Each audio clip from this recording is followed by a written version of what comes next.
नमस्कार विद्यार्थी मित्रांनो, मी सतीश काळे आणि एक्झाम स्टडी या यूट्यूब चॅनलला तुम्ही सबस्क्राईब करू शकता पुढच्या टेक्निकल व्हिडिओ सिरीजसाठी. चला, आपण मागच्या क्लासमध्ये आपण डिस्कस केलं होतं कम्प्रेसिबिलिटी विषयी. हे बीटाला काय म्हणतो आपण? ह्याला कम्प्रेसिबिलिटी म्हणतो. आता एअरची कम्प्रेसिबिलिटी जास्त असते आणि वॉटरची कम्प्रेसिबिलिटी कमी असते. म्हणून आपण बघितलं the compressibility of air is 20,000 times the compressibility of the water. म्हणजे वॉटर हे लवकर कम्प्रेस होत नाही. लवकर म्हणजे वॉटरला आपण इनकम्प्रेसिबल फ्लूइड कन्सिडर करतो फ्लूइड मेकॅनिक्समध्ये, आणि एअरला आपण कम्प्रेसिबल फ्लूइड कन्सिडर करतो. म्हणजे एअरची कम्प्रेसिबिलिटी जास्त असते वॉटरच्या कम्प्रेसिबिलिटीपेक्षा, कारण वॉटरची कम्प्रेसिबिलिटी खूप खूप कमी आहे. लवकर वॉटर हे कम्प्रेस होत नाही. या टाईपमध्ये मागच्या क्लासमध्ये आपण डिस्कशन केलं होतं. चला, आपण आजच्या क्लासमध्ये महत्त्वाचं डिस्कशन करणार आहोत. नेक्स्ट आपली महत्त्वाची प्रॉपर्टी आहे विस्कॉसिटी. चला, आपण विस्कॉसिटीला डिस्कस करूया. विस्कॉसिटी एक महत्त्वाची आणि फ्लूइड मेकॅनिक्स मध्ये सगळ्यात महत्त्वाची प्रॉपर्टी म्हणलं तरी चालेल आपल्याला ही विस्कॉसिटी. काय असते विस्कॉसिटी? विस्कॉसिटी आपली ही नेक्स्ट प्रॉपर्टी आहे, म्हणून त्याला मी नंबर 1 देतोय. आजच्या क्लासचा नंबर 1 आहे. चला, विस्कॉसिटी जर बघितलं आपण, it is the resistance for the flow of the fluid. म्हणजे काय एक्झॅक्टली? ज्यावेळेस एक्झाम्पल एक प्लेट आहे, त्या प्लेटवरनं जर लिक्विड फ्लो होत असेल, असं लिक्विड फ्लो होताना आपण त्या लिक्विडला लेअरमध्ये फ्लो होतं असं म्हणत असतो. बघा, हे लिक्विड फ्लो होतंय लेफ्ट टू राईट आणि लेअरमध्ये फ्लो होतंय हे लिक्विड आपलं हे. मग त्यामुळे काय होतं, वरची लेअर खालच्या लेअरला आणि खालची लेअर वरच्या लेअरला रेजिस्टन्स तयार करत असते. बघा, दोन लेअरमध्ये एक वेगळ्या टाईपचा एक रेजिस्टन्स असतो. बघा, मागे ढकलण्याची टेंडन्सी असते. बघा, म्हणजे काय एक्झाम्पल, इथं एक नवीन कॉन्सेप्ट असतो. बघा, कॉन्सेप्ट आहे, त्याला मी इंट्रोड्यूस करतो याच पॉईंटमध्ये. त्याला आपण म्हणतो no slip condition. No slip condition काय असते ते सुद्धा बघूया आपण. नो स्लीप कंडिशन म्हणजे काय? आता एक्झाम्पल इथं सेपरेट डायग्राम थ्रू मी डिस्कस करतो हे नो स्लीप कंडिशन. एक्झाम्पल, ही सॉलिड प्लेट आहे आणि फिक्स्ड आहे अशी, आणि एक्झाम्पल वरनं एक मुव्हेबल प्लेट आहे अशी, जे की फ्री आहे. मुव्हेबल म्हणजे कसं समजून घ्या. दोन प्लेटमध्ये असं फ्लूइड आहे, लिक्विड आहे, आणि जे की फ्लो करत आहे. खालची प्लेट ही फिक्स्ड आहे, म्हणजे खालच्या प्लेटची व्हेलॉसिटी 0 आहे, आणि वरची प्लेट ही मुव्हेबल आहे, म्हणजे वरच्या प्लेटची काहीतरी व्हेलॉसिटी असणार आहे. मुव्हिंग कंडिशन मध्ये आहे, म्हणजे काहीतरी व्हेलॉसिटी असणार आहे, त्याची व्ही व्हेलॉसिटी या टाईपमध्ये. आणि दोघांच्या दोन प्लेटमध्ये काय आहे तर फ्लूइड आहे. फ्लूइड हे लेफ्ट पासून राईटला असं फ्लो करतं हे. तर आपल्याला दिसून येईल की याच्यामध्ये असा एक पॉईंट होऊन येतो की ज्यावेळेस फ्लूइडची सगळ्यात जवळची लेअर ही ह्या सॉलिड प्लेटच्या कॉन्टॅक्टमध्ये येते, त्या लेअरची व्हेलॉसिटी 0 बनते. बघा, ह्या खालच्या लेअरची व्हेलॉसिटी मी 0 दाखवतोय. मी दाखवतोय काय हे गोल गोल, तर हे फ्लूइड पार्टिकल्स दाखवतोय.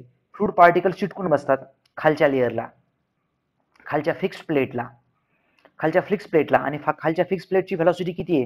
व्ही इक्वल्स टू किती आहे? 0. वरची velocity V is not equals to 0, म्हणजे काहीतरी त्याची व्हेलॉसिटी व्ही आहे. तर खालचे फ्लूइड पार्टिकल्स फिक्स लेअरला चिटकून बसतात आणि वरचे फ्लूइड पार्टिकल्स वरच्या लेअर सोबत मूव्ह करत जातात. म्हणजे वरची जी प्लेट आहे ती मुव्हिंग कंडिशन मध्ये आहे आणि खालची प्लेट ही जी आहे फिक्स कंडिशन मध्ये आहे. मग नो स्लीप कंडिशन म्हणजे काय? नो स्लीप कंडिशन म्हणजे की हे फ्लूइड पार्टिकल त्या पर्टिक्युलर फिक्स्ड प्लेटला किंवा मुव्हेबल प्लेटला चिटकून बसतात आणि त्यांची व्हेलॉसिटी घेतात. त्याला आपण म्हणतो नो स्लीप कंडिशन. चला, नो स्लीप कंडिशन इथं असणार. मग विस्कॉसिटी काय असते? विस्कॉसिटी म्हणजे काय? It is the resistance for the flow of the fluid. It is the resistance offered by the, बघा आता इथं viscosity different. It is resistance offered by this layer to this layer. खालच्या लेअरनं वरच्या लेअरला जो रेजिस्टन्स ऑफर केला त्याला आपण म्हणतो विस्कॉसिटी. रेजिस्टन्स कसा ऑफर केला? अपोजिट डायरेक्शनला. वरची लेअर पुढे जाण्याचा प्रयत्न करते, पण खालची लेअर काय करते? त्याला मागे ढकलण्याचा, मागे ओढण्याचा प्रयत्न करते. आणि ह्या दोघांच्या ओढाताणीमध्येच तयार होतो शिअर स्ट्रेस, जो की असतो मागच्या डायरेक्शनला. या टाईपमध्ये खरं बघितलं तर आपण बघूया आणखी याला डिटेलमध्ये थोडक्यात बघूया, म्हणजे कन्सेप्ट आपला क्लिअर होईल बाउंड्री लेअर थेरीसाठी. याच्यामध्ये जर आपण बघितलं तर एक्झाम्पल इकडनं असे फ्लूइड पार्टिकल्स असे फ्लो करतात. एक्झाम्पल, इकडे एक फ्लूइड आहे आणि त्याची काहीतरी व्हेलॉसिटी आहे. एक्झाम्पल 10 मीटर पर सेकंद त्याची व्हेलॉसिटी आहे. मग आपण त्याला फ्लूइड लेअरमध्ये कन्सिडर केलं. खालची फ्लूइड लेअर, वरची फ्लूइड लेअर, त्याच्यावरची फ्लूइड लेअर, त्याच्यावरची फ्लूइड लेअर, त्याच्यावरची फ्लूइड लेअर, या टाईपमध्ये. मग ही डायरेक्शन झाली आपल्यासाठी एक्स आणि ही डायरेक्शन झाली आपल्यासाठी वाय. मग this is the direction of the fluid flow. ही डायरेक्शन आहे फ्लूइड फ्लोची आणि ही डायरेक्शन आहे transverse direction to the fluid flow. आता याच्यामध्ये ह्या वेगवेगळ्या लेयर्स आहेत. सुरुवातीला सगळ्यांची व्हेलॉसिटी सारखीच आहे. बघा इथं ज्यावेळेस हे फ्लूइड एका पर्टिक्युलर सॉलिड बाउंड्री सरफेसवरती जातं त्यावेळेस काय होऊन येतं की हे खालची जी लेअर आहे, खालची लेअर चिटकून बसते बघा. इथं खालच्या लेअरचे फ्लूइड पार्टिकल चिटकून बसतात, त्याला आपण म्हणतो नो स्लिप कंडिशन. आणि मला तुम्ही कमेंट बॉक्समध्ये सांगायचं आहे की नो स्लिप कंडिशनचं रिझन काय असतं बरं. What is the main cause of the no slip condition, why there is the occurrence of the no slip condition whenever the any fluid flows over the solid surface. महत्वाचा point आहे. चला, खालची layer ही चिटकून बसली, but वरची layer काय, वरची लेअरची velocity कमी होऊन जाते बघा. वरच्या लेअरची व्हेलॉसिटी कमी होऊन जाते. एक्झाम्पल, जर इथं 10 मीटर पर सेकंद असेल तर वरच्या लेअरची व्हेलॉसिटी इथं ह्या खालच्या लेअरच्या कॉन्टॅक्टमध्ये आल्यामुळं, नाहीतरी कॉन्टॅक्टमध्ये असतेच ना, वरच्या लेअरची व्हेलॉसिटी कमी होऊन जाते. नंतर आणखी वरच्या लेअरची व्हेलॉसिटी त्याच्यापेक्षाही कमी होऊन जाते. वरच्या लेअरची व्हेलॉसिटी आणखी कमी होऊन जाते. वरच्या लेअरची व्हेलॉसिटी आणखी कमी होऊन जाते. वरच्या लेअरची व्हेलॉसिटी आणखी कमी होऊन जाते. आता चला, मी दाखवतो नाही काय दाखवतो, याला एकदम लंबे एरो दाखवतो असे. म्हणजे 10 मीटर पर सेकंद याची व्हेलॉसिटी खूप जास्त होते. मग याचं व्हेलॉसिटीचं व्हेरिएशन कसं आलं ते दाखवण्यासाठी ही डायग्राम. बघा, खाली इथं व्हेलॉसिटी 0 आहे बघा. नंतर वरच्या फ्लूइड लेअरची व्हेलॉसिटी आणखी कमी झालेली आहे. वरच्या लेअरची व्हेलॉसिटी थोडीशी जास्त आहे बघा खालच्या लेअरपेक्षा. जर आपण टॉपमोस्ट लेअर कन्सिडर केली तर त्याची व्हेलॉसिटी सगळ्यात जास्त आहे. एक्झाम्पल, त्याची 10 मीटर पर सेकंद आहे. त्याच्या खालच्या लेअरची व्हेलॉसिटी थोडीशी कमी, 8 मीटर पर सेकंद. त्याच्या खालच्या फ्लूइड लेअरची व्हेलॉसिटी 6 मीटर पर सेकंद. खालच्या लेअरची व्हेलॉसिटी 4 मीटर पर सेकंद. खालच्या लेअरची व्हेलॉसिटी 2 मीटर पर सेकंद आणि इथं 0 मीटर पर सेकंद. हे असं का दिसून आलं बरं आपल्याला? याचं मेन रिझन आहे बघा व्हिस्कॉसिटी. व्हिस्कॉसिटीमुळे काय झालं तर शिअर फोर्स तयार होतो बघा, असा दोन लेअरमध्ये. शिअर फोर्स तयार होतो दोन लेअरमध्ये. मागच्या डायरेक्शनला असतो शिअर फोर्स, त्याला आपण शिअर स्ट्रेस पण म्हणू शकतो, टाऊ म्हणू शकतो. मला इथं म्हणू शकतो मी हे टाऊ. एक्झाम्पल, खालनं सुरुवात करतो. इथं आहे टाऊ 1, इथं आहे टाऊ 2, इथं आहे टाऊ 3, इथं आहे टाऊ 4. या टाईपमध्ये शिअर स्ट्रेस तयार होतो. आणि शिअर स्ट्रेस काय करतो, तो अपोज करतो फ्लूइड लेअरला पुढे जाण्यापासून. ही कंडिशन तशीच आहे. जर नदीमध्ये जर तुम्ही बघितलं पाणी कसं फ्लो होतं, एखाद्या जर नदीमध्ये जर बघितलं, एक्झाम्पल ही नदी आहे. नदीचा हा खालचा पोर्शन आहे बघा, इथं वाळू आहे या टाईपमध्ये, इथं सँड आहे या टाईपमध्ये पसरलेली. खालची लेअर जी असते पूर्णपणे चिटकून बसलेली असते बघा, ती स्टॅग्नंट असते बघा, चिटकून बसली असते. आणि एक्झाम्पल, आपली नदी असे लेफ्ट टू राईटला फ्लो करते. त्यामध्ये तुम्हाला असं दिसून येईल की त्यामध्येही सुद्धा या टाईपची व्हेलॉसिटी प्रोफाईल दिसून येईल की एकदम टॉपमोस्ट सरफेस हा फ्लो करत असतो. नंतर त्याच्या खालच्या लेअरची व्हेलॉसिटी कमी असते, त्याच्या आणखी खालच्या लेअरची आणखी कमी आणि डायरेक्टली 0. पाणी संथ असतं, थांबलेलं असतं, स्टॅग्नंट असतं. ही कंडिशन का झाली त्याचं रिझन आहे व्हिस्कॉसिटी. व्हिस्कॉसिटी काय येते बरं, आपण बघूया आता डिटेलमध्ये व्हिस्कॉसिटी काय येते. व्हिस्कॉसिटी असण्याचे दोन मुख्य रिझन्स आहेत बघा. व्हिस्कॉसिटी लिक्विडलाही असते बघा, आणि व्हिस्कॉसिटी गॅसला सुद्धा असते. दोन्ही चेक करूया आपण कसं असतं एक्झॅक्टली. व्हिस्कॉसिटीचं पहिलं मुख्य रिझन आहे बघा कोहेसिव्ह फोर्सेस. कशासाठी मुख्य रिझन आहे, तर हे आहे मुख्य reason. This is the main cause of the viscosity in case of the लिक्विडला व्हिस्कॉसिटी असण्याचं हे मेन रिझन आहे. नंतर आपण बघतो गॅसला व्हिस्कॉसिटी असण्याचं मेन रिझन काय आहे, तर गॅसला व्हिस्कॉसिटी असण्याचं मेन रिझन आहे molecular momentum exchange in perpendicular direction. खरं जर सांगायचं असेल तर डिटेलमध्ये इन अ परपेंडिक्युलर डायरेक्शन. बरं, मॉलिक्युलर मोमेंटम एक्सचेंज म्हणजे काय असतं बरं? मॉलिक्युलर मोमेंटम एक्सचेंज म्हणजे ज्याला आपण म्हणतो कोलिजन. कशामधली टक्कर, दोन गॅस पार्टिकल मधली टक्कर असते, त्याला आपण कोलिजन म्हणतो. बघूया आपण वन बाय वन. आता कोहेसिव्ह फोर्स काय असतो? लिक्विडमध्ये व्हिस्कॉसिटी असण्याचं मेन रिझन आहे कोहेसिव्ह फोर्सेस. ठीक आहे, कोहेसिव्ह फोर्सेसला मी लिहितो FCO. आणि कोहेसिव्ह फोर्स काय असतोय, तो कोहेसिव्ह फोर्स काय असतोय, एक्झाम्पल एक वेसल घेतो मी आणि त्या वेसलमध्ये हे लिक्विडला टाकतो, आतमध्ये वॉटर टाकतो, असं या टाईपमध्ये. ठीक आहे. नेक्स्ट, दोन फ्लूइड पार्टिकल म्हणजे सेम टाईपचे फ्लूइड पार्टिकल. आता हे वॉटर आहे, सगळंच आतमध्ये वॉटर आहे इथं. मग वॉटर पार्टिकल मध्ये असलेलं फोर्स ऑफ अट्रॅक्शन ह्याला आपण म्हणतो cohesive force. It is the force of attraction between the same type of the molecule called as the cohesive force.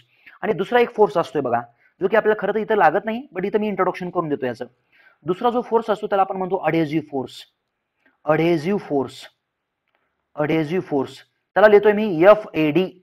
आणि तो काय असतोय, it is the force of attraction between the different types of the molecules. आता ह्याच example मध्ये इथं आहे water आणि इथं आहे हा ग्लास. हे ग्लासचं व्हेसल आहे ना, ग्लासच्या व्हेसलमध्ये इथं ग्लासचा पार्टिकल आहे एक्झाम्पल, आणि इथं आहे वॉटर पार्टिकल, आणि glass particle. The force of attraction between the water particle and the glass particle is called as the adhesive force. चला आपण अडेझिव्ह फोर्सला सुद्धा इथे डिफाईन केलं आहे. आता एक्झाम्पल, लिक्विडमध्ये व्हिस्कॉसिटी आपण डिस्कस करूया. तर लिक्विडमध्ये जी व्हिस्कॉसिटी असते, लिक्विडमध्ये व्हिस्कॉसिटी असण्याचं आपण मेन रिझन तर बघितले कोहेसिव्ह फोर्सेस. आता आपण बघूया की लिक्विडमध्ये व्हिस्कॉसिटी आहे कोहेसिव्ह फोर्सेसमुळं, बट व्हिस्कॉसिटी खरं बघितलं तर व्हिस्कॉसिटीचे दोन टाइप्स असतात बघा.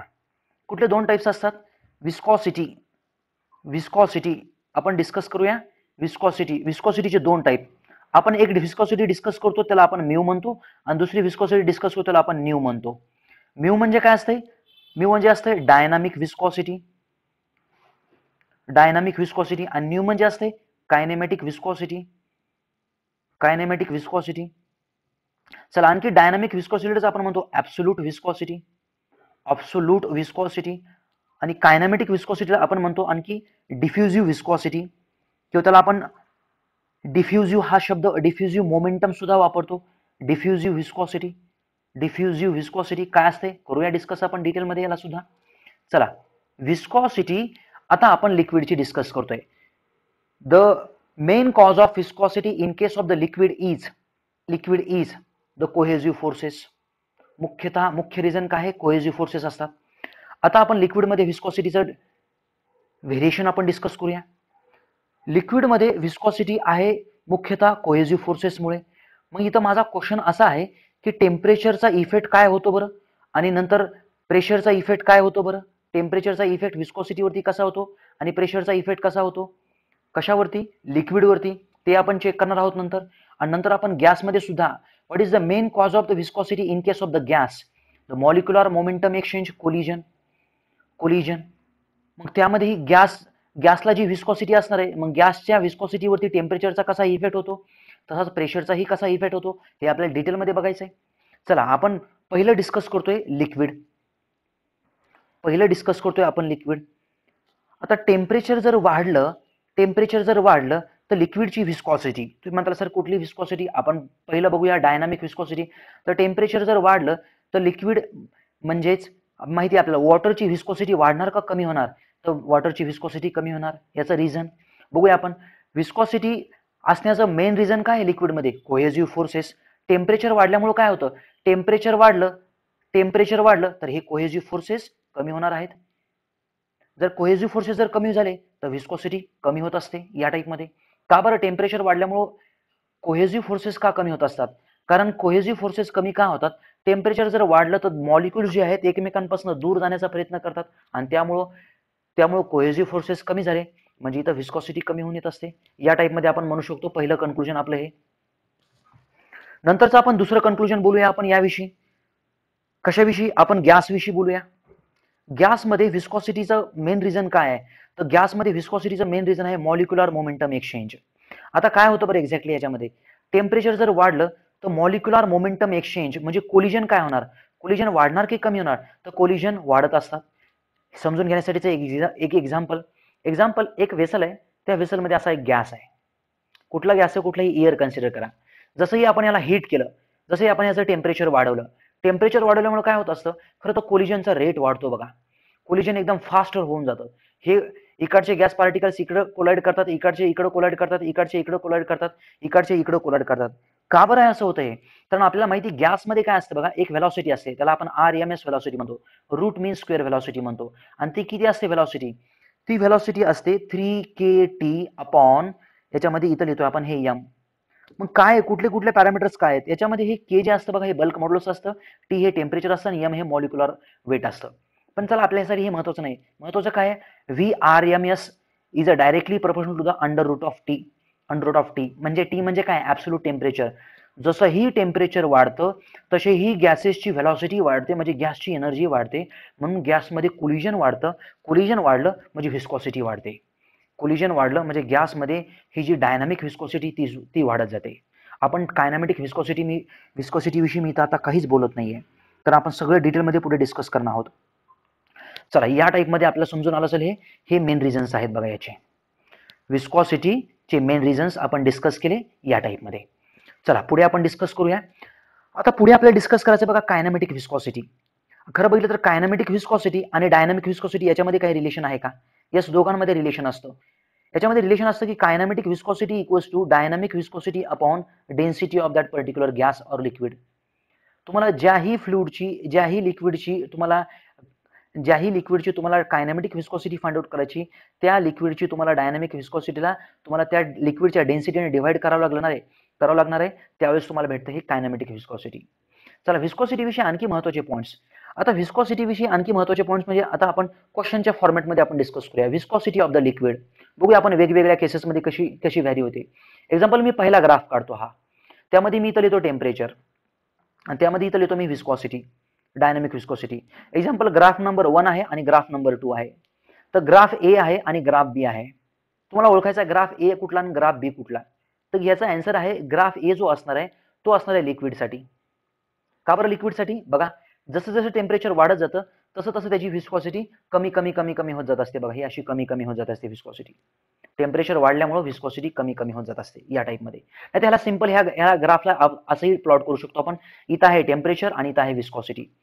आता टेम्परेचर वाढल्यामुळं व्हिस्कॉसिटी अशी कमी कमी कमी होत जाते. बघा, हे टेम्परेचर वाढतंय, व्हिस्कॉसिटी अशी कमी कमी होत जाते या टाईपमध्ये. आता हे मोस्ट करेक्ट तुम्हाला हे वाटणार आहे. म्हणजे ए आहे इथं आणि इथं बी आहे. मग हे कशासाठी आहे? हे आहे लिक्विडसाठी. चला, टेम्परेचर वाढल्यामुळे काय होतं? टेम्परेचर वाढल्यामुळे व्हिस्कॉसिटी वाढते. कुठल्या केसला वाढते? तर ह्या केसला वाढते अशी. मग त्याला काय म्हणूया आपण? त्याला म्हणूया आपण गॅस. Point number 1. बघूया आपण आणखी दुसरा पॉईंट असाच. टेम्परेचरचा इफेक्ट बघतोय आपण व्हिस्कॉसिटीवरती. The effect of the temperature on the viscosity. त्यामध्ये पहिला इफेक्ट समजला आपल्याला, हा डायनामिक व्हिस्कॉसिटी आपण डिस्कस करतोय. त्यामध्ये काही इक्वेशन्स असतात. बरं, इक्वेशन्स सांगतात, काही इक्वेशन्स पण सांगतात. एक्झाम्पल, तुम्हाला जर एखाद्या लिक्विडची जर व्हिस्कॉसिटी काढायची असेल, एक्झाम्पल T डिग्री सेल्सिअसला जर व्हिस्कॉसिटी काढायची असेल, तर viscosity at T degree Celsius equals to the viscosity at 0 degree Celsius upon 1 plus alpha T plus beta T square या टाईपमध्ये. मग तुम्ही विचारता सर अल्फा आणि बीटा काय? अल्फा आणि बीटा हे आहेत कॉन्स्टंट्स. टी काय आहे? टी कंपल्सरी ध्यानात ठेवा, टी हे डिग्री सेल्सिअस मधलं टेम्परेचर आहे. म्हणजे काही रफली ध्यानात ठेवा, फक्त रफली ध्यानात ठेवा की याच्यामध्ये व्हिस्कॉसिटी ही इन्व्हर्सली प्रोपोर्शनल आहे टेम्परेचरला. तुम्हाला यावरून समजून येईल असं, हे यावरून समजून येईल. म्हणजे जर हा पॅरामीटर म्हणजे टेम्परेचर जर वाढत चाललं म्हणजे हा पॅरामीटर वाढत चाललाय, डिनोमिनेटर वाढत चाललाय, म्हणून व्हिस्कॉसिटी ही कमी कमी होत चालली. पण कशाची व्हिस्कॉसिटी?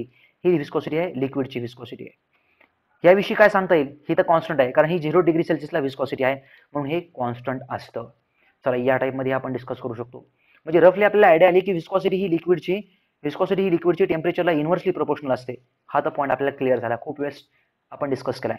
चला, आपण आणखी बघतोय टेम्परेचरचा इफेक्ट कशावरती? व्हिस्कॉसिटीवरती. बट कशाच्या केसमध्ये? गॅसच्या केसमध्ये. मग असं काही इक्वेशन आहे का बरं याच्यामध्ये? इक्वेशन आहे की गॅसची व्हिस्कॉसिटी आपल्याला सांगता येते. गॅसची व्हिस्कॉसिटी आपल्याला सांगण्यासाठी असं काही इक्वेशन आहे का? तर यस आहे. B√T, कॅपिटल टी लिहितोय मी इथं, 1 प्लस S/T या टाईपमध्ये. काय हे इक्वेशन? सदरलँड्स इक्वेशन आहे. Sutherland's is the name of the scientist. आणि याच्यामध्ये बी आणि एस हे काय आहेत? हे सदरलँड्स कॉन्स्टंट आहेत. हे कॉन्स्टंट आहेत. जास्त डिटेलमध्ये बघायची गरज नाही आपल्याला, फक्त रफली तर ध्यानात ठेवा. आता तुम्ही रफली काय ध्यानात ठेवा? The viscosity of the gas is dynamic viscosity of the gas is a directly proportional to the under root of T. हा रफली तुम्ही इफेक्ट ध्यानात ठेवा. हा बस या टाईपमध्ये हा एक्झामचा क्वेश्चन आहे. काय आता आपल्याला बघायचं एक्झॅक्टली ह्या व्हिस्कॉसिटीचं व्हेरिएशन बघायचं आपल्याला. कशानुसार व्हेरिएशन बघायचं आहे? आता आपण टेम्परेचरनुसार व्हेरिएशन बघितलंय, आता प्रेशरनुसार व्हेरिएशन बघायचं आहे. कसं बघूया आपण प्रेशरनुसार व्हेरिएशन? एक्झाम्पल, पहिलीच केस घेतो मी, एक्झाम्पल लिक्विड. आणि आपण व्हेरिएशन अगोदर बघूया हे डायनामिक व्हिस्कॉसिटीचं आणि नंतर आपण बघूया कायनेमॅटिक व्हिस्कॉसिटीचं. तर याच्यामध्ये आपण बघूया लिक्विडमध्ये काय आहे. प्रेशर जर वाढलं तर लिक्विडची डायनामिक व्हिस्कॉसिटी वाढायला पाहिजे का कमी व्हायला पाहिजे? तर लिक्विडची डायनामिक व्हिस्कॉसिटी ना वाढते ना कमी होते, हीच कॉन्स्टंट असते. ह्याच्यावरती काहीच फरक पडत नाही. कारण प्रेशर वाढतं म्हणजे काय होतं बरं? लिक्विडला व्हिस्कॉसिटी कशामुळे? कोहेसिव्ह फोर्सेसमुळे आहे. मग कोहेसिव्ह फोर्सेस खरंच वाढतात का बरं प्रेशर वाढल्यामुळं? तर कोहेसिव्ह फोर्सेस ना वाढतात ना कमी होतात, याच्यावरती काहीच इफेक्ट होत नाही. खूप मायन्यूट असतो तो, आपण निग्लेक्ट करतो. म्हणून आपण असं म्हणू शकतो की प्रेशर वाढल्यामुळे ना डायनामिक व्हिस्कॉसिटी वाढते ना कमी होते. Point number 1. पॉईंट नंबर 2, बरं गॅसमध्ये काय होऊन जातं? गॅसमध्ये प्रेशर वाढल्यामुळे ही व्हिस्कॉसिटी वाढते का बरं? व्हिस्कॉसिटीवरती इथं काहीच इफेक्ट होत नाही. व्हिस्कॉसिटी कॉन्स्टंट असते. कारण गॅसला व्हिस्कॉसिटी का असते? कोलिजन किंवा त्यालाच आपण म्हणतो molecular momentum exchange in the perpendicular direction. हे टक्कर होणं, धडक देणं, एकमेकांच्या गॅस पार्टिकल्समध्ये या टाईपमध्ये. मग खरंच ह्याचा इफेक्ट पडतो का बरं? ह्याचा प्रेशरचा इफेक्ट खरं तर ह्या कोलिजन वॉलवर पडतो, बट हा खूप कमी असतो. म्हणून आपण काय म्हणतो, द प्रेशर इज किंवा the viscosity of the gas is not the function of the pressure. एकदम थोडासा फरक असतो, पण तो आपण निग्लेक्ट करून टाकतो या केसमध्ये. चला आपण डायनामिक विस्कॉसिटी विषयी बोललोय. आता बोलतोय मी नंतरचा पॉइंट, लिक्विड मध्येच बोलतोय मी आता. लिक्विड मध्येच बोलतोय, एक विस्कॉसिटी घेतोय मी, कायनामेटिक विस्कॉसिटी. कायनामेटिक विस्कॉसिटी काय असते बरं? कायनामेटिक विस्कॉसिटी असते म्यू अपॉन रो. आणि याच्यामध्ये लिक्विडची जी कायनामेटिक विस्कॉसिटी ती वाढणार का कमी होणार? प्रेशर वाढल्यामुळं ना विस्कॉसिटी वाढते ना विस्कॉसिटी कमी होते. का बरं? कारण आपण आताच बघितली की डायनामिक विस्कॉसिटीवरती काहीच इफेक्ट पडत नाहीये. मग डेन्सिटी कशाची? ही लिक्विडची डेन्सिटी. मग लिक्विडच्या डेन्सिटी वाढणार का कमी होणार? याच्यावरती सुद्धा काहीच इफेक्ट पडत नाही. ना न्यूमरेटर चेंज होतो ना डिनोमिनेटर चेंज होतो. प्रेशर वाढल्यामुळे लिक्विडची जी डेन्सिटी आहे ती वाढती नाही, कमी होत नाही. कारण लिक्विडला आपण काय म्हणतो, इनकॉम्प्रेसिबल फ्लुइड म्हणतो. लिक्विडची डेन्सिटी ही नेहमी करताच कॉन्स्टंट असते. बस या टाईपचा हा पॉईंट आहे. सो या टाईपमध्ये चला नंतर आपण आता बघूया गॅसमध्ये काय होत असेल बरं? गॅसमध्ये जर प्रेशर वाढलं तर ही विस्कॉसिटी वाढते की कमी होते का कॉन्स्टंट राहते? ते समजून घेण्यासाठी बघूया आपण. माहिती आहे आपल्याला विस्कॉसिटी, कायनामेटिक विस्कॉसिटी इक्वल्स टू काय असतं? डायनामिक विस्कॉसिटी अपॉन डेन्सिटी असते बघा हे. त्यामुळे आपण अगोदर बघितलंय न्यूमरेटर चेंज होतोय का? गॅसमध्ये विस्कॉसिटी चेंज होते का प्रेशर वाढल्यामुळं? हे गॅसमध्ये डायनामिक विस्कॉसिटी चेंज होते का? इथे आहे आपल्या समोरच. तर गॅसची विस्कॉसिटी चेंज होत नाही. कुठली विस्कॉसिटी? Dynamic viscosity. ही चेंज होत नाही, ही कॉन्स्टंट असते. काहीच फरक पडत नाही याच्यावरती. चला डेन्सिटीवरती फरक पडतो का? येस, डेन्सिटीवरही फरक पडतो. प्रेशर जर वाढलं तर डेन्सिटी वाढायला पाहिजे का कमी व्हायला पाहिजे? माहिती आहे आपल्याला प्रेशर वाढल्यामुळे डेन्सिटी सुद्धा वाढते. कारण P इक्वल्स टू काय असते? रो आर टी या टाईपमध्ये. प्रेशर वाढलं डेन्सिटी वाढते या टाईपमध्ये. म्हणून इथं जर बघितलं तर इथं हा न्यूमरेटर वाढतोय ना.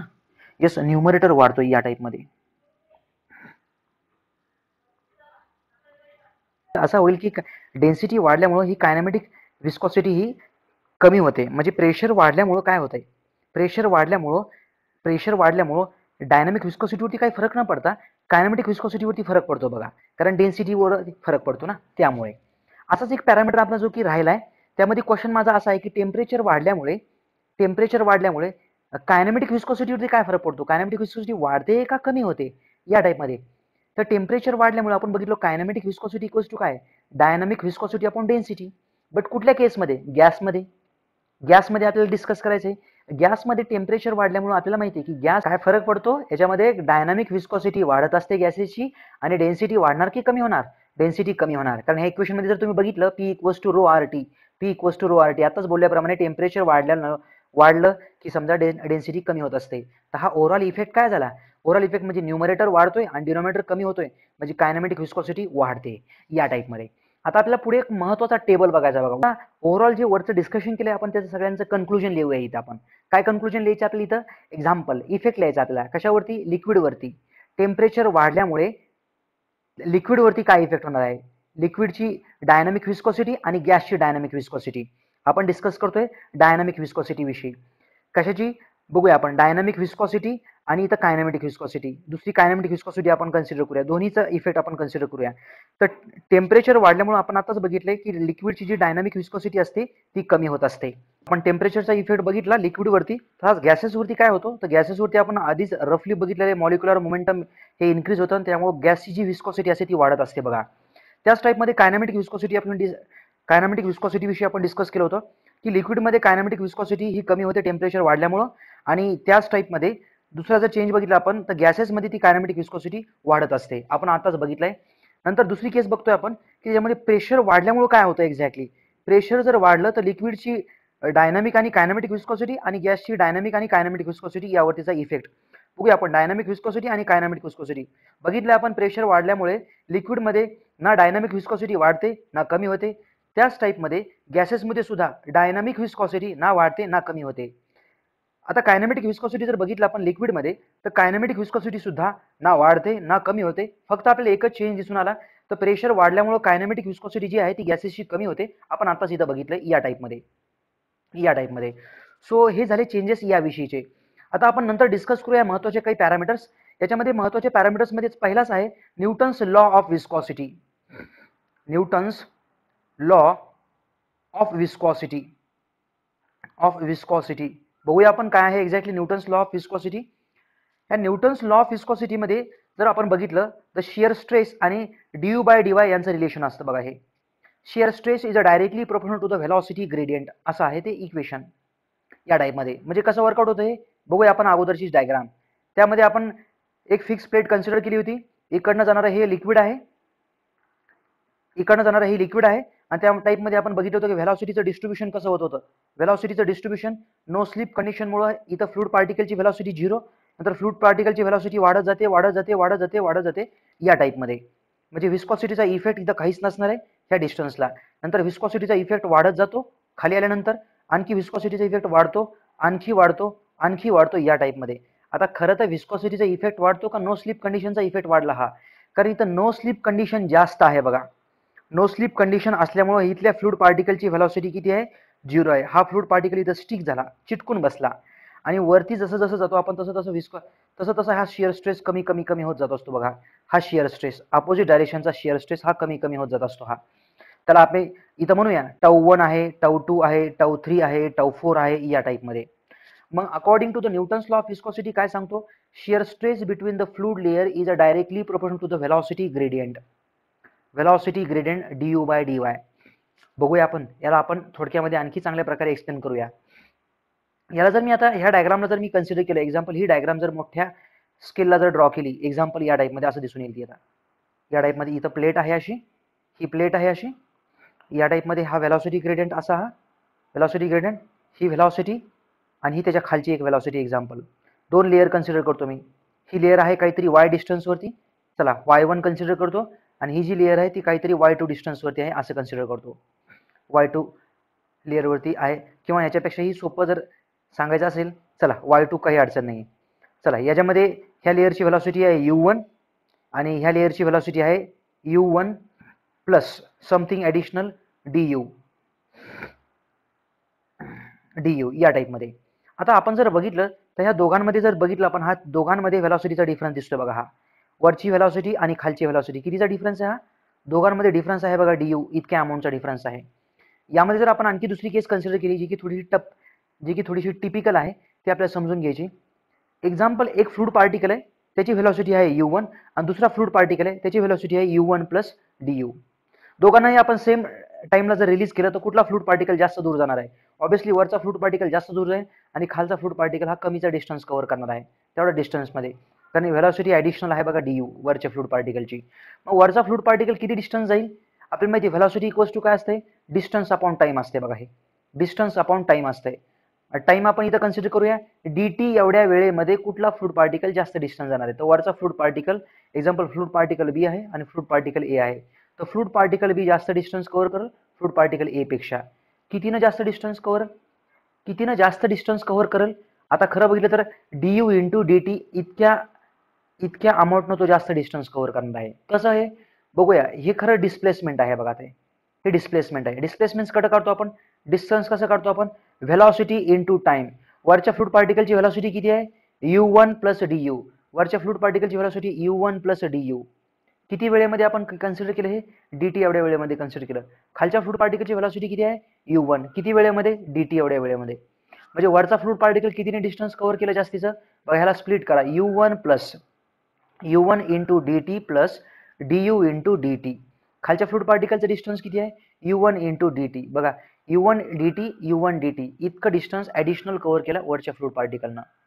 सो या टाईपमध्ये आपण हा कन्सेप्ट डिस्कस करत असतो ॲक्च्युली. याच्यावरनं काय कन्क्लुजन्स निघतात? याच्यावरनं काही पुढचे कन्क्लुजन्स. आता इथं तुम्हाला ट्रायंगल दिसतोय बघा. हा ट्रायंगल दिसतो या टाईपमध्ये. ह्या ट्रायंगल जर आपण व्यवस्थित अनालिसिस केलं, ह्या ट्रायंगलची जर आपण अनालिसिस केली अशी या टाईपमध्ये काय वरचं हे काहीतरी डिस्टन्स आहे. किती डिस्टन्स आहे? du into dt. चला हे डिस्टन्स किती आहे? हे डिस्टन्स आपण इथं लिहिलं होतं, हे y2 आणि हे y1. त्या दोघांचा डिफरन्स आहे. दोघांचा डिफरन्स आहे y2 मायनस y1. इथं लिहितो मी y2 मायनस y1. चला ह्या दोघांच्या डिफरन्सला मी काय लिहितो? dy लिहितो. चला इथं काहीतरी अँगल दिसतो तुम्हाला, हा छोटासा अँगल तयार झाला आहे, हा थीटा, थीटा अँगल आहे. चला पुढे आपण वर्कआउट करूया. टॅन थीटा इक्वल्स टू काय असणार आहे, टॅन थीटा इक्वल्स टू समोरची side du into dt upon काय असणार आहे, हे dy असणार आहे. बट इथं हा अँगल जो असतो ना, हा खूप छोटा अँगल असतो हा. मग छोटा अँगल त्याला आपण डी थीटा कन्सिडर करतो, डी थीटा कन्सिडर करतो. मग छोटा अँगल ज्यावेळेस असतो आपल्याला माहिती आहे टॅन थीटा, ज्यावेळेस हा अँगल छोटा असतो त्यावेळेस आपण त्याला थीटा देतो. पण इथं मी थीटा किती कन्सिडर केला, हा डी थीटा इतका कन्सिडर केलाय. म्हणजे काय आलं, D theta equals to du into dt upon dy. तुम्ही म्हणताल सर हे लागतंय का, हे यावरून आपल्याला कन्क्लुजन भेटणार आहे जे की महत्वाचं आहे. भेटलं आपल्याला conclusion, d theta by dt equals to, त्याला लिहितो मी du by dy, du by dy. हा काय आहे, न्यूटन्स लॉ ऑफ विस्कॉसिटीज आहे हा सुद्धा. कसा बघा, न्यूटन्स लॉ ऑफ विस्कॉसिटी काय सांगतो, shear stress is directly proportional to the du by dy. du by dy काय, व्हेलॉसिटी ग्रेडियंट आहे. व्हेलॉसिटी ग्रेडियंट म्हणजे काय असतो बरं एक्झॅक्टली, व्हेलॉसिटी ग्रेडियंट म्हणजे काय असतो, du बाय dy म्हणजे काय, du बाय dy म्हणजे u2 minus u1 upon y2 minus y1. म्हणजे कसं, एक्झाम्पल ह्याच डायग्राम मध्ये, हीच डायग्राम आपल्या अगोदरचीच. चला वरती जाण्यापेक्षा इथं सांगतो मी, ही वरची लेअर आहे त्याची व्हेलॉसिटी किती आहे, u2 आहे. खालची लेअर आहे त्याची व्हेलॉसिटी किती आहे, u1 आहे. खालच्या लेअरचं डिस्टन्स किती आहे, y1 आहे. वरच्या लेअरचं डिस्टन्स किती आहे, y2 आहे. तुम्हाला व्हेलॉसिटी ग्रेडियंट म्हणजे समजलं असेल काय म्हणायचं मला एक्झॅक्टली. त्याला आपण म्हणतो व्हेलॉसिटी ग्रेडियंट या टाईपमध्ये. मग शियर स्ट्रेस, ह्या दोघांमध्ये शियर स्ट्रेस असणार का, शियर स्ट्रेस असणार. कुठल्या डायरेक्शनला, मागच्या डायरेक्शनला. वरच्या लेअरची व्हेलॉसिटी जास्त आहे, वरची लेअर फास्ट मूव्ह करण्याचा प्रयत्न करणार, खालची लेअर थोडंसं स्लो मूव्ह करण्याचा प्रयत्न करणार. आता काय होणार याच्यामध्ये, खालच्या लेअरची व्हेलॉसिटी कमी आहे, वरच्या लेअरची व्हेलॉसिटी जास्त आहे. वरची लेअर खालच्या लेअरला पुढे ढकलण्याचा प्रयत्न करणार आणि खालची लेअर वरच्या लेअरला मागे ढकलण्याचा प्रयत्न करणार, मागे ओढण्याचा प्रयत्न करणार, मागे ओढण्याचा प्रयत्न करणार. ह्याच्यामध्येच तयार होतो इथं शियर स्ट्रेस या टाईपमध्ये. तुम्ही म्हणता ही डायरेक्शन बरोबर आहे का, ही डायरेक्शन बरोबर आहे. वरची लेअर, हे बघा वरची लेअर, ही जी वरची लेअर आहे, ही वरची लेअर खालच्या लेअरला पुढे ढकलण्याचा प्रयत्न करणार आणि खालची लेअर की ज्याची व्हेलॉसिटी कमी आहे ती वरच्या लेअरला मागे ओढण्याचा प्रयत्न करणार, मागे ओढण्याचा प्रयत्न करणार. ह्या ओढाताणीमध्येच इथं शियर स्ट्रेस तयार होणार मागच्या डायरेक्शनला. तुम्ही म्हणता सर मागच्या डायरेक्शनला शियर स्ट्रेस का तयार का होतो, पुढच्या डायरेक्शनला का तयार होत नाही, कारण मागच्या लेअरची व्हेलॉसिटी कमी आहे ना, खालच्या लेअरची व्हेलॉसिटी कमी आहे ना, तर खालची लेअर जास्त फोर्सने त्याला मागे ओढते आणि त्याला आपण म्हणतो शियर स्ट्रेस. मग शियर स्ट्रेस असा प्रोपोर्शनल असतो du बाय dy ला. तसाच शियर स्ट्रेस आणखी प्रोपोर्शनल असतो बघा डी थीटा बाय dt ला. आहे का, यस, इकडच्या इक्वेशन वरनं शियर स्ट्रेस हा डी थीटा बाय dt ला सुद्धा प्रोपोर्शनल आहे. डी थीटा बाय dt काय आहे, डी थीटा बाय dt लाच आपण म्हणतो rate of angular deformation, rate of angular deformation, angular deformation किंवा rate of shear strain, rate of shear strain त्याला आपण म्हणतो. आणखी त्यालाच आपण म्हणतो rate of shear strain, shear strain या टाईपमध्ये. हा कन्सेप्ट झाला डी थीटा बाय dt चा. चला पुढे, आता पुढे आपल्याला माहिती हे तर सगळं प्रोपोर्शनल झालंय, हे तर सगळं प्रोपोर्शनल झालं. Tau is directly proportional to du by dy. पण आपल्याला प्रोपोर्शनॅलिटी काढायची आहे, tau equals to mu du by dy ने रिप्लेस केलं मी ह्याला, किंवा मी ह्याला असंही रिप्लेस करू शकतो. म्यू du बाय dy म्हणजे काय असते, D theta by dt. D theta by dt म्हणजे काय, आता एक सोप्या लँग्वेजमध्ये एक्झाम्पल, इकडनं फ्लुइड जसं जात आहे आपल्याला माहिती आहे. हे बघा ज्यावेळेस फ्लुइड जात असतं त्यावेळेस आपल्याला माहिती आहे व्हेलॉसिटी ग्रेडियंट कसा तयार होतो, या टाईपमध्ये काहीतरी तयार होतो बघा, असा तयार होतो असतो बघा व्हेलॉसिटी ग्रेडियंट. वरच्या फ्लुइडची व्हेलॉसिटी जास्त असते आणि खालच्या फ्लुइडची व्हेलॉसिटी कमी असते. वरचं फ्लुइड जास्त पुढे जातं फास्ट लवकर आणि खालचं फ्लुइड लवकर पुढे जातच नाही. आता हे तर चिटकून बसलेलं फ्लुइड आहे, त्यांच्यामध्ये अँगल तयार होतो बघा, हा angle D theta by dt. खरं बघितलं तर हा जो अँगल आहे ना, हा वेळेनुसार चेंज होत असतो बघा. सुरुवातीला अँगल कसा असेल हा, बघा सुरुवातीला अँगल या टाईपमध्ये असेल, हा या टाईपमध्ये असेल. नंतर काय झालं सर, या टाईपमध्ये झालं. नंतर काय झालं, या टाईपमध्ये झालं. बघा अँगल हा वाढत चाललाय या टाईपमध्ये वाढत चाललाय. नाहीतर एकदम लिनियर व्हेलॉसिटी प्रोफाईल जर आपण कन्सिडर केली, लिनियर व्हेलॉसिटी प्रोफाईल म्हणजे ही अशी असते बघा लिनियर व्हेलॉसिटी प्रोफाईल. मी अगोदरची ही व्हेलॉसिटी प्रोफाईल कुठली ड्रॉ केली होती, पॅराबोलिक व्हेलॉसिटी ड्रॉ केली होती बघा. ही पॅराबोलिक व्हेलॉसिटी प्रोफाईल आहे. कधी भेटून येते आपल्याला पॅराबोलिक व्हेलॉसिटी प्रोफाईल, ज्यावेळेस एखाद्या प्लेटच्या सरफेसवरनं ज्यावेळेस हे लिक्विड फ्लो करत असतं त्यावेळेस मला अशी पॅराबोलिक व्हेरिएशन भेटतं बघा व्हेलॉसिटीचं. वरच्या लेअरची व्हेलॉसिटी सगळ्यात जास्त, नंतर व्हेलॉसिटी कमी होत जाते सगळ्यात झिरो बनते इथं. त्याच टाईपमध्ये इथं लिनियर व्हेलॉसिटी प्रोफाईल असते बघा. कधी भेटते बरं लिनियर व्हेलॉसिटी प्रोफाईल, एक्झाम्पल दोन प्लेट आहेत एकदमच जवळ आहेत, खालची प्लेट ही एक्झाम्पल खालची प्लेट फिक्स आहे आणि वरची प्लेट ही मुव्हिंग कंडिशनमध्ये अशी, आणि त्याच्या दोघांमध्ये हे फ्लुइड पार्टिकल आहे असं. तर ह्याच्यामध्ये व्हेलॉसिटी प्रोफाईल जी भेटती ती या टाईपमध्ये असेल, लिनियर व्हेलॉसिटी प्रोफाईल. किंवा आणखी सांगू एक एक्झाम्पल इथं आहे शाफ्ट किंवा इथं आहे बेअरिंग. जर्नल बेअरिंग घ्या. जर्नल बेअरिंगमध्ये या टाईपमध्ये असतो बघा. हा जो शाफ्ट असतो बघा, हा शाफ्ट असा रोटेट करत असतो आणि तर लुब्रिकेशन प्रोव्हाइड केलं असतं बघा असं. ह्या छोट्याशा स्पेसमध्ये लुब्रिकेशन असतं बघा असं हे. आणि यामध्ये जी प्रोफाईल येणार आहे ना, यामध्ये प्रोफाईल कशी येते बघा, ही अशी येते, लिनियर प्रोफाईल अशी येत असते. म्हणजे ही व्हेलॉसिटी आणि ही व्हेलॉसिटी या टाईपमध्ये. आता जर तुम्हाला आठवत असेल, मी अगोदरच्या केसमध्ये एक केस अगोदर एक केस सांगितली होती, ज्यावेळेस वरची प्लेट ही मूव्हिंग कंडिशनला आहे आणि खालची प्लेट ही फिक्स्ड आहे. खालच्या प्लेटची व्हेलॉसिटी 0 आहे, वरच्या प्लेटची व्हेलॉसिटी काहीतरी आहे.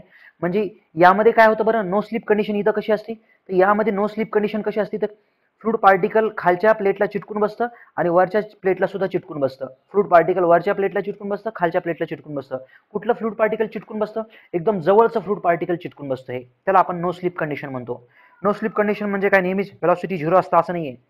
व्हेलॉसिटी नो स्लिप कंडिशन मध्ये त्या प्लेटची जी व्हेलॉसिटी असते, त्या फ्लूइड पार्टिकलची ती व्हेलॉसिटी असते. त्या प्लेटची जी व्हेलॉसिटी तेवढी व्हेलॉसिटी त्या फ्लूइड पार्टिकलची व्हेलॉसिटी या टाईपमध्ये. चला बरंचसं डिस्कस केलं आपण. यामध्ये हे म्यू काय आहे, आता म्यूला आपण आता इंट्रोड्यूस केलंय. म्यूला आपण म्हणतो डायनामिक व्हिस्कॉसिटी किंवा त्यालाच आपण म्हणतो ऍब्सोल्यूट व्हिस्कॉसिटी.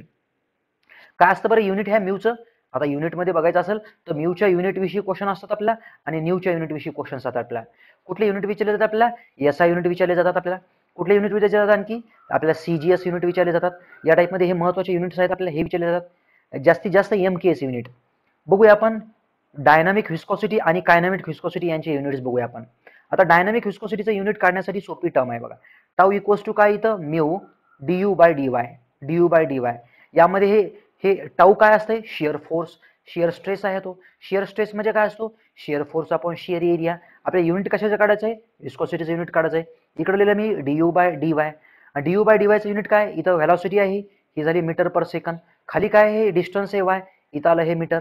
त्याच्यामध्ये इकडं आलं हे फोर्सचं युनिट आलं, इथं न्यूटन. हे एरियाचं युनिट आलं मीटर स्क्वेअर. या टाईपमध्ये इथं जर बघितलं हे मीटर कॅन्सल, ह्या सेकंडला तुम्ही तिकडं पाठवा. युनिट काय आलं म्यूचं, युनिट आलं म्यूचं आपल्याला इथं newton second per meter square. But आपल्याला माहिती आहे न्यूटन पर मीटर स्क्वेअर म्हणजेच काय असते, पास्कल असते. म्हणजे पास्कल इंटू सेकंद असं युनिट आलं. या टाईपमध्ये आपल्याला इथं युनिट भेटलं, याचं एसआय युनिट. एसआय युनिट लिहूया आपण इथं, newton second per meter square किंवा त्यालाच आपण म्हणतो पास्कल सेकंद. किंवा आणखी बघा हे न्यूटनला आणखी पुढे कन्वर्ट करा. न्यूटनला आपण काय कन्वर्ट करू शकतो, आपल्याला माहिती आहे न्यूटनला आपण कन्वर्ट करण्यासाठी मी कालच सांगितलं kg meter per second square असं लिहू शकतो मी याला. मग हे केजी इथं आलं, हे मीटर, हे सेकंद स्क्वेअर. अगोदरचा सेकंद आणि नंतरचा इथं मीटर स्क्वेअर. काय आलं युनिट इथलं युनिट काय आलं आपल्या एक्झॅक्टली. याच्यामध्ये जर आपण बघितलं हे सेकंद कॅन्सल. याच्यामध्ये आलं हे केजी वरचं एक मीटर, हे सुद्धा कॅन्सल. खाली काय राहिलं, मग खाली आलं मीटर सेकंद. मग केजी पर मीटर सेकंद या टाईपमध्ये आपल्याला भेटलं. याचं एसआय युनिट किलोग्राम मध्ये. याला इथं आपण रिप्लेस करू शकतो. हे झालं एसआय युनिट कशाचं, डायनामिक व्हिस्कॉसिटीचं. चला आणखी डायनामिक व्हिस्कॉसिटीचं आपल्याला सीजीएस युनिट माहिती करायचं आहे. सीजीएस युनिट काय असतं बरं डायनामिक व्हिस्कॉसिटीचं, सीजीएस. नंतर असते बघा एमकेएस. नंतर आपल्याला माहिती आहे एफपीएस. सीजीएस म्हणजे सेंटीमीटर ग्राम सेकंद, एमकेएस म्हणजे मीटर किलोग्राम सेकंद, एफपीएस म्हणजे काय, फीट पाऊंड सेकंद. या टाईपमध्ये आपल्याला कुठलं विचारलंय, सीजीएस विचारलंय. सीजीएस म्हणजे काय, आता सीजीएस मध्ये इथं बघा, इथं न्यूटन आहे तर सीजीएस मध्ये इथं असतं डाईन. सेकंद सगळ्या सिस्टममध्ये सेकंद जशाच तसंच असतं. हा सी सेंटीमीटर त्याच्या नावामध्येच आहे, इथं मीटर आहे तर इथं काय असायला पाहिजे, सेंटीमीटर स्क्वेअर. या टाईपमध्ये 1 डाईन सेकंद पर सेंटीमीटर स्क्वेअर. यालाच तर आपण काय म्हणतो, पॉईज. पॉईज म्हणजे काय असतंय, पॉईज म्हणजे हे असतंय पॉईज. हे झालं आपलं सीजीएस युनिट. बट आता ह्याला आपल्याला एक्सप्रेस करायचं आहे. आपल्याला क्वेश्चन विचारला तो 1 poise equals to dash dash newton second per meter square. कसं काढायचं बघा, 1 पॉईज इक्वल्स टू डाईन आहे नाही, तर डाईनला न्यूटन मध्ये कन्वर्ट करा. डाईनला न्यूटन मध्ये जर कन्वर्ट केलं तर 10⁻⁵ हे आलं न्यूटन, हे आलं सेकंद. खाली काय येईल, हे सेंटीमीटर स्क्वेअर आहे म्हणजे 10⁻⁴. इथं आलं हे मीटर स्क्वेअर. तुम्ही तर सर डाईनचं कन्वर्जन कसं, 1 डाईन इक्वल्स टू काय असतं, हे 10⁻⁵ न्यूटन असते बघा हे. नाही तर मग 1 न्यूटन इक्वल्स टू 10⁻⁵ डाईन हे असेल ह्या. मग नाही तर मग एनी डाऊट नसायलाच पाहिजे इथे. चला या टाईपमध्ये आपण इथे डिस्कस केलंय. चला मग याच्यामध्ये आता पुढे काय, याच्यामध्ये 10⁻⁻1 राहिलं वरती आणि आलं newton second per meter square. आला आपला आन्सर 10⁻⁻1 किंवा ह्यालाच आपण काय लिहू शकतो, ह्यालाच आपण लिहितो 1/10 पास्कल सेकंद. 1/10 म्हणजे ह्याला खाली घेतलंय आणि न्यूटन पर मीटर स्क्वेअरला मी तसं लिहिलं हे. चला हा झाला पॉईंट इथला. चला मग आपलं इथं युनिट आलं पॉईज आलं. चला हे जागा भरूया आपण रिकाम्या जागा. इथं आपला युनिट आलं पॉईज. आपला हा चार्ट कंप्लीट करायचा आहे आपल्याला. चला नंतर आपल्याला विचारलं त्याने इथं हे दोन आन्सर्स आपल्याला माहिती पाहिजेत. चला कायनेमॅटिक व्हिस्कॉसिटी विषयी आपण डिस्कस करूया आता. काय असतं बरं kinematic viscosity? Kinematic viscosity equals to dynamic viscosity upon density. बघा याचा युनिटमध्ये याचा युनिट काय आहे? Newton second per meter square. Newton second per meter square. आणि याचा युनिट काय आहे? KG per meter cube. KG per meter cube. But न्यूटनला काय लिहिता येईल आपल्याला इथं? न्यूटनला लिहितोय आपण केजी मास इंटू ॲक्सेलरेशन असतं ना, kg meter per second square. नंतर इथं आले सेकंद, इथं आलं हे मीटर स्क्वेअर. त्याच्यामध्ये खाली लिहा KG per meter cube. Direct तुम्हाला आन्सर आलं. इथलं केजी कॅन्सल, इथलं मीटर कॅन्सल, इकडचं मीटर कॅन्सल, इकडचं सेकंद कॅन्सल. खाली काय राहिलं? खालचं राहिलं फक्त मीटर स्क्वेअर आणि वरती राहिला फक्त सेकंद. हे इथला सेकंद, ह्याला मीटर स्क्वेअर पर सेकंद. ह्याला याचं युनिट कुठलं आहे? याचा युनिट. बरं आपली रिकामी जागा मीटर स्क्वेअर पर सेकंद. आता बघूया आपण सीजीएस युनिट विषयी. आता सीजीएस युनिट काय असतं याचं? सीजीएस म्हणजे सेंटीमीटर ग्राम सेकंद. जर याचं याचा युनिट जर हे असेल तर सीजीएस युनिट तर सोपं आहे. सीजीएस युनिटलाच काय लिहिता येईल? इथं मीटर आहे, इथं लिहा सेंटीमीटरसाठी काय असतंय? Centimetre square. इथं सेकंद आहे, इथं ही सेकंद चालेल. हे centimeter square per second. But one stroke equals to, ह्या वन स्ट्रोक म्हणजेच काय असते? 1 सेंटीमीटर स्क्वेअर पर सेकंद असते. आपल्याला क्वेश्चन विचारला जातो वन स्ट्रोक इक्वल्स टू. आपल्याला क्वेश्चन विचारला जातो one stroke equals to how much meter square per second. किती आलं बघा, ह्याला कन्वर्ट करा. सेंटीमीटर स्क्वेअर म्हणजे काय? 10⁻⁻4. ह्याला मीटर स्क्वेअर, ह्याला सेकंद. म्हणजे इथं आपल्याला काय आन्सर आलं? 10⁻⁻4 आलं. चला आपली रिकामी जागा भरा. आपले युनिट तर भेटलंय. युनिट भेटले आपल्याला सेंटीमीटर स्क्वेअर पर सेकंद. या टाईपमध्ये सगळं युनिट विषयी आपण बोललोय. चला युनिटमध्ये कोणालाच काहीच डाऊट नसायला पाहिजे. आणि या प्रकारे आपण इथं ऑलमोस्ट सगळाच पोर्शन कव्हर केला आहे डिटेलमध्ये. तुम्हाला सगळे पॉईंट्स नोट डाऊन करायचे आहेत. सो धन्यवाद विद्यार्थी मित्रांनो.